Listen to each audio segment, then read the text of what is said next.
Welcome to Kenton's videos. Enjoy the video. You begin by creating a new project and selecting the correct aspect ratio for your destination. Import all media using drag and drop or the upload button and place assets into clearly named bins so you can find them quickly. Once done, scrub through each clip at 0. 1x speed to mark good takes. Make sure to rename files and set a clear folder structure. This saves time when you move into trimming and arranging on the timeline.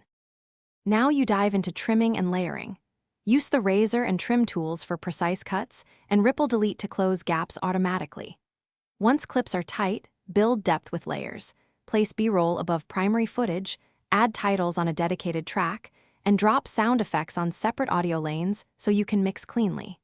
Then apply transitions and color presets to unify the look, and use keyframes to animate scale or position. This creates professional movement without heavy complexity.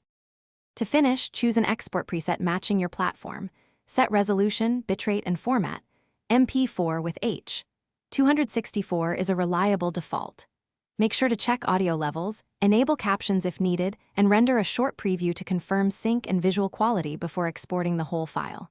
If export fails or produces glitches, clear the app cache, lower bitrate, update your browser or app, and try exporting in segments. This troubleshooting step often resolves memory or encode. Thanks for watching. Consider subscribing if we helped you.